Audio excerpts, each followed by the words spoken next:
So this week we're continuing our series on change. So we've spoken on change the last two Sundays. This is our third in the series.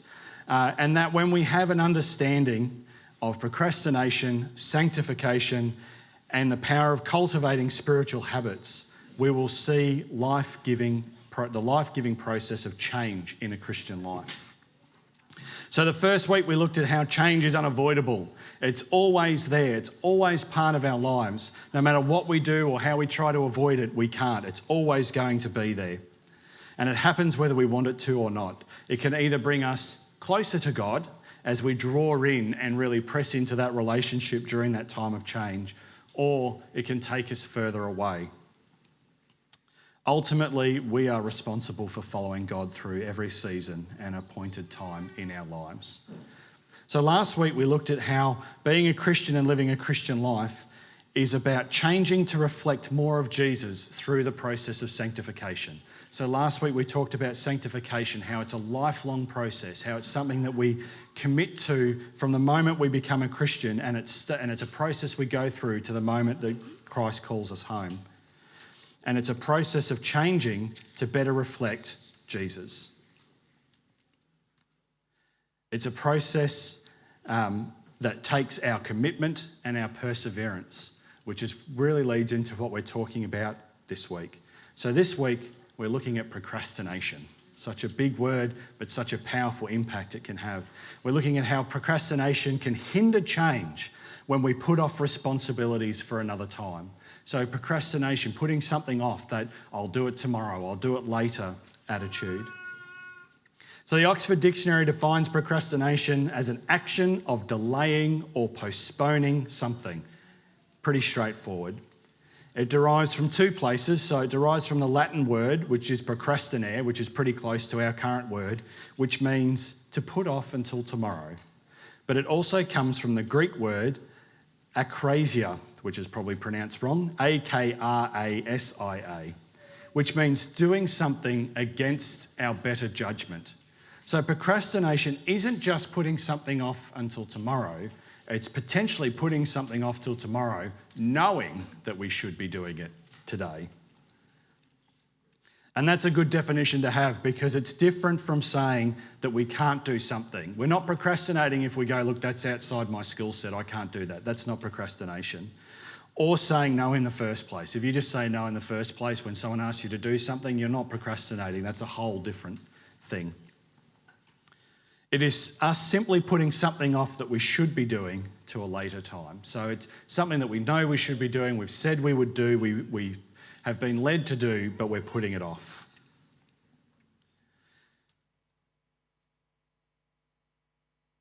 I read a survey as I was researching this, and it was surveying a large group of people, and they asked that group who had experienced procrastination. Of the group that was there, 98% said that they had experienced procrastination. 2% said they hadn't got around to thinking about it yet. So what does that say? Really what that's saying is we all procrastinate. We all procrastinate. At some point or another, we have procrastinated. We have put something off knowing that we should be doing it in that moment. Knowing that we should be doing it now. Every now and then isn't really an issue. If we're procrastinating every now and then, it's not really an issue. It's just something that happens, and we'll talk a bit about some of the reasons in a second, but it's just something that we do. But it's when it becomes a habit, when procrastination becomes the norm, when putting something off becomes the norm, when you find that you're always doing it, then you'll have trouble. When it becomes more than an occasional occurrence, procrastination is a real problem. So we're not talking about the times that we've put something off due to a change of circumstance. So if you've agreed to do something and your circumstances change and you have to delay that, that's not procrastination. If it's put off because you're managing your time and you have a finite amount of hours in a day and you've managed what you're doing and you're going, I can't get everything done and that today, I'll do it first thing tomorrow, that's not procrastination. It's not a time of rest. Sometimes we take on too much and we get to a point and we need to rest. So it's not those times. It's not the knowledge on how we work best either. So if we're delaying starting something because we know how we work, that's not procrastination. For example, if it's within about half an hour of lunch or something like that and I'm about to start something, I know I'm not going to be able to concentrate properly until after I've eaten. So I either have to stop and eat then, or I just do something else for that half an hour, eat, and then start. That's not procrastination. That's just knowing how you work. That's recognising your own habits and best way that you work. I remember one preacher said that he would prepare all his sermons at 2 o'clock in the morning. So during the day, he'd do nothing. He'd go to bed early, sleep for a few hours, get up and prepare all his messages. So someone looking at him from the outside might say, you're procrastinating and now you're having to do it at night time. But for him, he'd found that that was his most productive time. So knowing yourself is important. So why do we procrastinate? Because we're bored. If we're bored with what we're doing, we're going to find reasons not to do it. It's as simple as that. We could not want to do the task. We might be asked to do something and we just don't want to do it. Kids are especially good at this when you ask them to clean their room. They will go into their room and you can go in half an hour later and they have found everything under the sun to do but clean their room. We could be frustrated with the task. It could be something that just frustrates us. It could be dealing with something that frustrates us. It could be having a conversation with someone that you know you don't really want to. So we avoid doing the task. So we procrastinate so we don't have to face that at this time. It could be more than that. It could be a feeling of anxiety or insecurity in ourselves. Never underestimate the way our feelings can influence the way we act. If we're feeling anxious about something or insecure in something, then we will delay doing that because we don't want to experience those emotions. Subconsciously, we know we will. So we delay putting that off so we don't have to feel those emotions.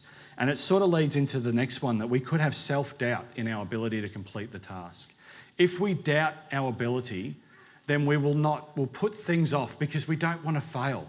We don't want to either for ourselves personally feel like a failure. We don't want to do something that's bigger that people might see and think we're a failure. So we will procrastinate and we'll put off and we won't start and we won't do it because we don't want to stand and potentially put ourselves out there and fail.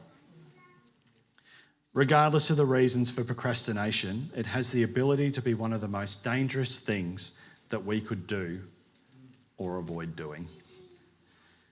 A Bible student once sat down and he wanted to work out the important words of Scripture. So he wanted to find out what was the happiest word, what was the saddest word, what was the most exciting word. And when he got to the most dangerous word, he decided that it was tomorrow. He decided that tomorrow is one of the most dangerous words in the Bible. Putting something off to tomorrow. There's a story in Luke, I think it is, where Jesus calls someone to follow him and he says, let me bury my father first. And Jesus said to him, because you're waiting, you've lost everything.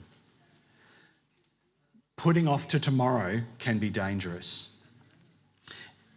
Tomorrow can steal our dreams. If we keep putting something off to tomorrow, the dreams that the Lord has planted in our hearts can be lost because we will never start. It can rob us of achievements or opportunities. If we keep putting off that achievement, that opportunity can be stolen. It could be in our work, it could be in our study, or it could be in our Christian work. The Lord could be prompting us to do something, apply for something, or to step into a role, and we keep going, putting it off, not talking to someone about it. And before we know, that position or role's filled and we've lost that opportunity. It's not to say that the Lord won't bring you back there and won't give you another chance, because he's brilliant and he does that. But in that moment, we've lost that opportunity. It has kept more people from accepting Christ or building a more profound, lasting relationship with him than any other word in the Bible. How many times have you heard stories or spoken with people and they've been somewhere and they've felt this conviction to give their life to the Lord and they've thought, you know what, I'm just going to go home and sleep on it. And by tomorrow comes around, that conviction's lessened. And by the end of that day, that conviction's gone because the enemy's had 24 hours to work. Tomorrow is a dangerous word. The enemy loves to hear us say, I'll do that tomorrow, especially when God has asked us to do it today. because it gives him opportunity to really work in our lives and to try and lead us further away from where we should be. A great example of what can happen when we procrastinate in the Bible, and this person is a great example of going from blessing to curse. If there was a 101 in destroying your relationship with God, King Saul would be probably top of the list. Saul's story begins with such potential for greatness. His story begins with such potential for greatness. 1 Samuel 9, 1-2 describes him as, there was a man of Benjamin whose name was Kish, the son of Abel, the son of Zehor, son of Bechorath, the son of Aphiah, a Benjamite, a man of wealth. And he had a son whose name was Saul, a handsome young man. There was no man among the people of Israel more handsome than he. For his shoulders upwards he was taller than any of the people. Saul is introduced to us. He comes from a wealthy family. He's handsome. No one compared to him in his looks. He was heads and shoulders taller than anyone else around.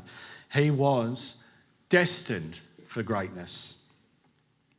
Chapter 9 tells us how Saul met Samuel. After his father lost some donkeys, he sent Saul out with a servant to look for them, and they searched all through their land and the neighbouring land, and they hadn't found them. And they were just about to turn around and go back because Saul was concerned that his dad had started to be more worried about him than the donkeys. And his servant said, oh, there's a prophet nearby. How about we go and ask them? So Saul did. He said, yes, let's go. So they went and they found Samuel and they met Samuel. And the story goes on that Samuel had already been told that he would meet the future king of Israel. And it went through and he ended up being anointed as the king. But Saul was all the things that Israel was looking for in a king. He was all the things that the nation of Israel was looking for in a king. He looked like a king. He was tall and handsome. He looked like a king. If you look through history, anytime there's been a monarch that looked a bit odd, they haven't really been respected. They've either got to be ridiculously cruel to maintain power, or they need to be really quite cunning. The tall and handsome Saul was what Israel was looking for in a king. He came from a good family. He came from wealth. But most importantly, he sought God and he trusted his instruction. He went to Samuel to find the donkeys and he trusted the instruction. And as you read through chapter 10, you see that Samuel gives Saul some very specific instructions to prove to him that he'd been called. And Saul followed them to the letter. So we find a young Saul fully committed, handsome, wealthy, and a follower of the Lord. In fact, Saul means one which has been asked for. So his name even pointed to that. Israel had been calling out for a king, and here's someone anointed that looked the part, and his very name said that I'm the one that you've been called for. All appears great for Saul and Israel. They have the king that they longed for, and he looked every part the king, initially at least. If we jump forward a few chapters, we see that the shine on Saul has gone. Although it's only a few chapters in time in the Bible, it's been a few years, and Saul's sort of probably got a bit too comfortable in his role and fallen into habits. We see just a few chapters before we pick up where we're going now that he did a couple of very naughty things and made a sacrifice that he shouldn't, and God had started the process of removing his anointing from him. He still looked the part of the king, but he no longer acted the part. Amongst a whole heap of bad habits, one that he had formed was procrastination. And we really see this take centre stage in chapter 17. So in Samuel 1, chapter 17, this is probably one of the most famous stories in the Bible. We come into the time when the Philistines have moved against Israel. Now the Philistine gathered their armies for battle, and they were gathered at Sohok, which belongs to Judah, and a camp between Sohok and Azekah in Ephes-dammim. And Saul and the men of Israel were gathered and encamped in the valley of Elah and drew up a line of battle against the Philistines. And the Philistines stood on the mountains mountain on one side and Israel stood on the mountain of the other with a valley between them. We see the two armies lining up for battle. They're getting ready to face each other. Up to this point, Saul and his son Jonathan, they'd won a number of very big battles. They'd been successful, and then everything started to shift. They'd lost a couple of battles beforehand, and now they're at this crucial battle, and Goliath arrived, challenging Saul and the Israelites to combat. So here's Saul, someone who stands a head and a shoulder taller than anyone else around him. And here comes this giant, which would have towered over Saul and challenged them to battle. And the Israelites would have gone, well, you're the biggest. And Saul stood still. He didn't move. He was frozen. It was Saul's responsibility to accept Goliath's challenge. He was either supposed to do that in person, which was highly unlikely. He was the king. There wasn't really a real chance that he would go into one-on-one combat. Or to appoint someone else in his stead. Samuel doesn't go into whether that was a process that they went through, so we can assume that if Saul did, he had a very small number of people that he went around, and all of them either feigned that they couldn't or faked injuries or whatever they needed to do to get out of it, or he didn't want to send them because they were his favourites. But we know that he didn't look any further. Otherwise, there would have been something that a call went out through the land, who will be a champion. There would have been something to indicate that Saul was doing something with that challenge. The challenge should have been answered straight away without hesitation. It was something that needed to be done today. But instead we read in verse 11, when Saul and all of Israel heard the words of the Philistine, they were dismayed and greatly afraid. They were frozen. Saul did nothing. He was crippled with inaction. He couldn't figure out what he was going to do. Each day Goliath made his challenge, and each day Saul put off the answer until tomorrow. Every day Goliath would make the challenge, and Saul, he couldn't respond. He didn't know what to do. He kept putting it off. Whether he was hoping that maybe they'd get bored and leave, or maybe he'd come up with some cunning strategy, or something would happen to shift their focus, I don't know. But he kept putting it off. He was procrastinating. For Saul and the army, this was a military issue. They were trying to figure out how they could beat this army and beat this person, and they just couldn't do that. They saw it as something that Saul couldn't win. Saul looked at that and he went, I can't win in this. I either go into battle and I die, or I send someone else and they die, and then I've got to be subservient to these Philistines. He couldn't figure out how to win. And this is where we see a shift in his behaviour and his pattern, because rather than seek an answer, he procrastinated. He didn't call for a prophet or priest, although he would have had some there with the army. He didn't seek wiser counsel. Again, we would have known. There would have been something written about that. He didn't seek God. At no point does it say Saul sought God. And the Old Testament tends to be very graphic in the moments when people do that. They tend to tear their clothes and they tend to put sackcloth on and cover themselves in ash, and they seek God and they prostrate themselves on the ground. Saul didn't do any of that. A man who was once willing to seek God to find some donkeys wasn't able to when the nation he was entrusted with was in danger. That is the shift that we see in Saul from the beginning of Samuel 9 to now. But for David, it was a faith question. For Saul, it was a military question. For David, it was a faith question. Why couldn't Goliath be defeated? God was on our side. Saul looked like a king, but he put off what he needed to do. He ignored his responsibility of protecting his people. Instead, when David showed and David made his statement, he gave it up to David. He ceded it to David without hesitation, without a second thought. He just let David go. So here's a young boy who's shown up and said, I can do it. And without even really questioning it, other than you're a bit young, a half-hearted, you're a bit young, it was okay, off you go. Because by that point, Saul had been so crippled by his inaction that any action was better. As we know, David defeated Goliath and freed Israel.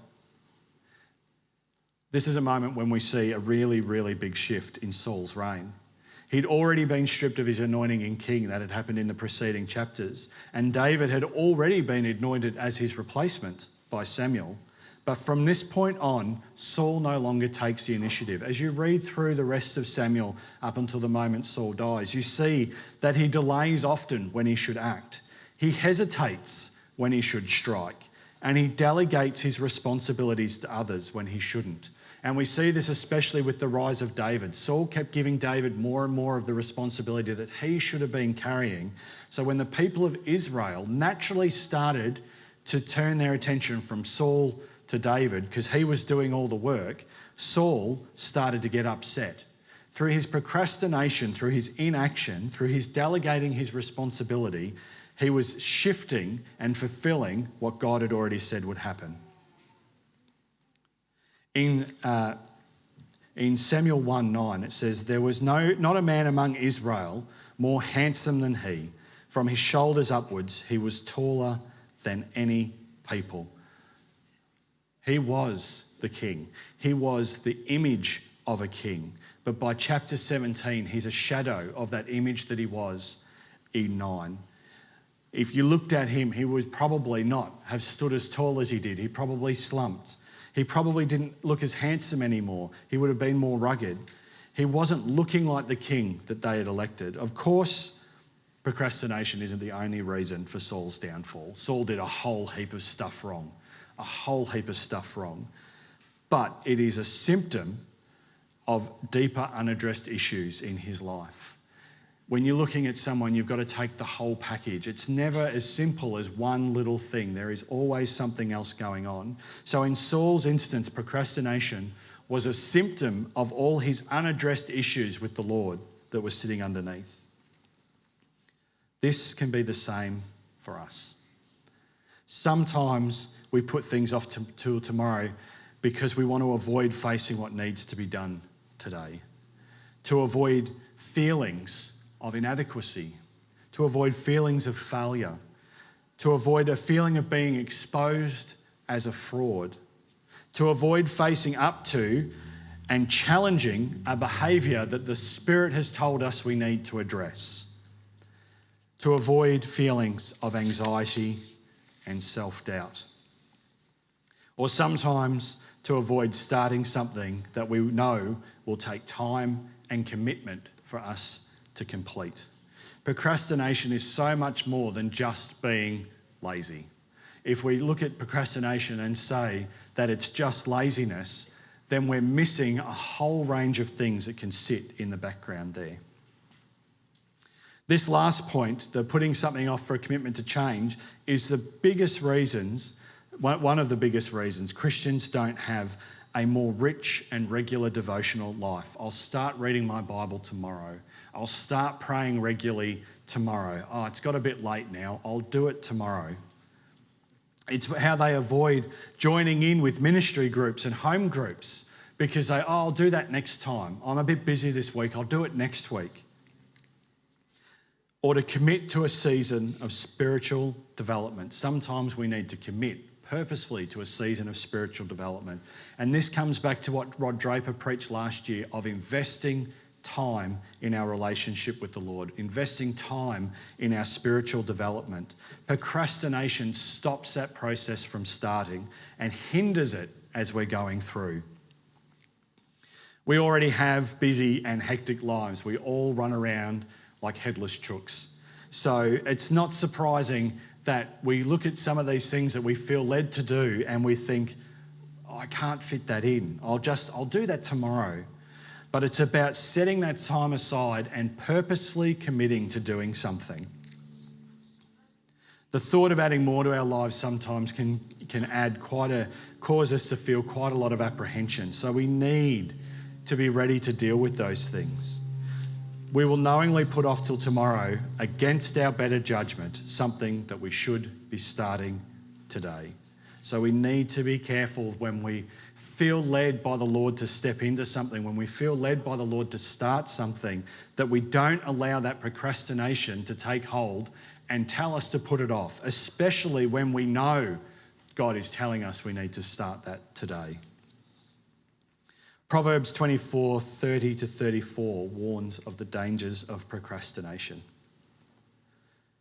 I passed by a field of a sluggard, by the vineyard of a man lacking sense. And behold, it was all overgrown with thorns. The ground was covered with nettles, and the stone wall was broken down. Then I saw and considered it. I looked and I received instruction. A little sleep, a little slumber, a little folding of the hands to rest, and poverty will come like a robber, and want like an armed man. So this proverb warns us of three things that can happen if we put something off until tomorrow. Because he's come across a vineyard that's in disrepair. So at some point, that vineyard was thriving. At some point, someone had put a lot of work into that vineyard. So the first thing that can come is procrastination brings thorns and weeds, or unfruitfulness. If we procrastinate too often, especially in the things that the Lord is asking us to do, we risk slipping into unfruitfulness, because the thorns and the weeds will come up. Our time will be filled with other things that aren't nutritious to us, that aren't helpful for us, and we will slip into unfruitfulness. Or the fruit that we produce will be less.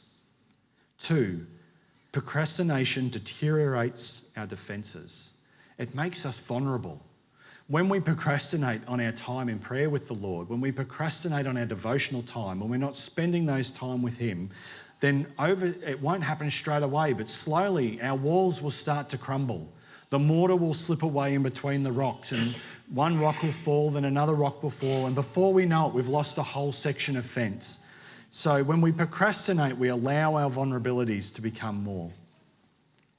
Procrastination leads to theft and robbery. So a sudden, stolen destiny. When we procrastinate on something, we don't know what the Lord's got for us all the time. Sometimes He's starting us to do something because He needs us to get to a place so He can give us the next thing. So then He can get us to that place so He can go, this is what I have for you. And if we're not willing to work through that process, if we can't press in at that time, then at some point that destiny can be stolen from us, and we will never achieve what God set out for us in the first place. How sad is that? How sad would it be to get to heaven and stand before the Father, and He says, what did you do with your life? And you explain everything, and He says, you know what, I had this for you. But because you kept putting it off, you missed it. Your place is ready, come in, I'm not turning you away, but how much greater would have your life have been if you had just pressed in instead of putting it off? For Christians, putting off until tomorrow is one of the biggest hindrances that we have to our growth and to change. When we're putting off reading the Bible, when we're putting off spending time in devotion, if we're putting off coming to church, if we're putting off the things that the Bible tells us that we need to be doing, then it will hinder our growth. It'll slow it, stunt it, or even potentially stop it. Last week we spoke on sanctification and how it's an ongoing process requiring our commitment and perseverance. Procrastination actively works against that commitment. It puts off that perseverance. So as part of our sanctification journey, from the moment we become Christians until God calls us home, procrastination can slow that process. It gets in there, and when the Spirit's telling you that you need to work on something, it's saying, oh, that can wait. That's not important. You've got this that you're dealing with. That's more important. It isn't as simple as being lazy. Often there are underlying issues or beliefs in ourselves that cause procrastination. If you find you are procrastinating a lot, you need to sit down and go, why am I doing this? Why is it that I'm avoiding this? I know at one point when I was studying, there was an essay that I had to sit down and write, and I just couldn't. I was blank. And I kept putting it off, and I kept putting it off. And I'm personally, the way I work anyway, is I tend to do better closer to a deadline than I do further away. So it's normal for me to start very close to a deadline. It drives Ree absolutely nuts, because she's the type of person that's finished 5 minutes after she's got the question. But even in my normal time when I become quite productive, I wasn't able to do anything. And I had to sit down and I had to spend a bit of time just praying. And I went for a walk and I was just walking around Somerville praying. And the Lord said to me, you do realise that you think you can't do this? I'm like, no, I can do this. And he went, no, you don't think you can. And that was the cause of my procrastination in this, is underlying, subconsciously, I was telling myself, you can't do this. You're not capable. You're going to fail. Don't bother. If you don't put anything in and you fail, it won't matter because you didn't try. So once that was gone, once that block was gone, I was able to knock that essay out in about 3 hours. And I didn't get a bad mark for that one. So I could do it. But subconsciously, I'd told myself I couldn't. So sometimes when we're procrastinating, we need to spend that time with the Lord and ask him, why is this happening all the time? We can allow it to shift us and potentially change the entire direction of our lives, like Saul. Saul's whole life was shifted and changed. He was a naughty boy. It had been pretty shifted anyway, but these habits that he had formed, and procrastination being one of them, it shifted his entire direction. He went from someone that God was going to build a kingdom for to having it completely taken away from him. Or we can, with the help of the Holy Spirit, overcome it. Everything is overcomable. If it's not of the Lord, it is overcomable. We just need to be willing to put the time in and not put it off. Change can be hindered when we put off responsibilities for another time. We can either allow that to keep happening in our lives, or we can take a stand and say, we will not allow procrastination to hinder our growth. We can purposefully stand and say that we will not allow procrastination to hinder our growth. Can I get the stewards to come up and hand out the elements, please? So while we take communion this morning, because as I was preparing this message, I found it quite challenging. I had moments where I had to stop and just sort of pray and just spend a bit of time with the Lord and just really press in. And one of the reasons why I've moved communion to the end is it allows us a bit of time of self-reflection. Is procrastination a problem in your life? Is procrastination something that has hindered your growth, stopped you from taking that step? Has it stopped you from moving into everything that God has for you? Or do you know someone that is going through that and you've been trying to minister with them and lead them to a place? Then this morning, as we take communion, I want everyone to spend some time and just ask the Spirit and yourself these questions. Do I procrastinate to an unhealthy level? Like I said, we all procrastinate. So if it's just you're doing it occasionally, then that's not an issue. But are you doing it to an unhealthy level? Has my growth been hindered in the past by procrastination? When you look at this, can you see an area where you know that you've been hindered by that? Take that to the Lord and ask forgiveness and offer that up to him. Ask him to rework in that area so you can achieve that growth. When the Spirit highlights an area of growth that's been hindered, really lay that before him.